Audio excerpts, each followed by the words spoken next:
Hi there, Kelsey for the last time. So, I had a whirlwind kind of global learning project since I did different things every single time. For my first interaction, I met with my friend Alex. She's Latina, she grew up in Florida, and she went to a really big high school. While I, on the other hand, grew up on a dairy farm in the thumb of Michigan and went to a very small Catholic school for elementary school and a slightly bigger rural public high school. So for the first interaction, Alex and I met at a little 50s diner called Fleetwood. It's in Lansing, and we just talked about our educational experiences before MSU, about how she went to a really big school and I was in a smaller school. Um, she ended up being busy for interaction number two, so I met with another friend named Melanie.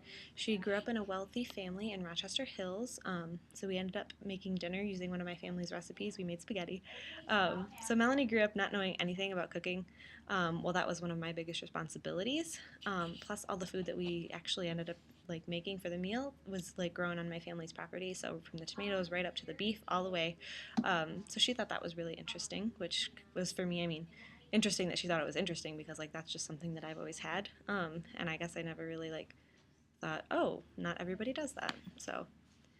And then for interaction number three, my plans to meet with Alex fell through again, so I ended up talking about a time that I visited a mosque with my class, my freshman year of college. I grew up Catholic, so that was really interesting to kind of compare different religious practices and like especially like the spaces because they feel really different. Yeah, just to kind of see how people use their different religious spaces. So now I'm graduating and I'm leaving MSU. Wahoo! But I definitely think these interactions will help me in my career and just interactions with people in general. Like, I guess the big thing I took away from this in terms of global accommodation is that you can't just expect people to know certain things. So, like, for me, when I came to MSU, something as simple as taking the bus was actually really scary. We don't have a public bus system back home.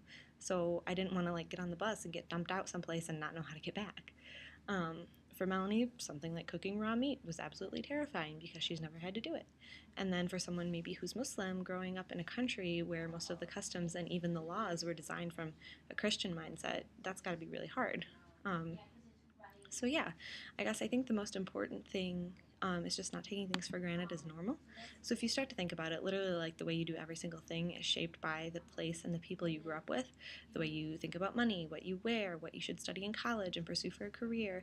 And like we all say that we know that, but I honestly think we forget about it on a day-to-day basis. I mean, think of the last time you thought, wow, I can't believe somebody did that. It was so weird.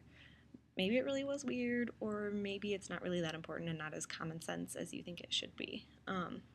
And I guess the last thing I'll say is that we're just really lucky to be on a college campus that's full of people from diverse backgrounds where we can have these conversations and meet new people. So, not everybody has that option. And I guess as I'm leaving this place after 4 years, I hope I'll remain conscious of these kinds of things at work and when I'm visiting home. So, yeah, I guess that's about it for me. So, thanks for listening, everyone, and take care and have a great summer.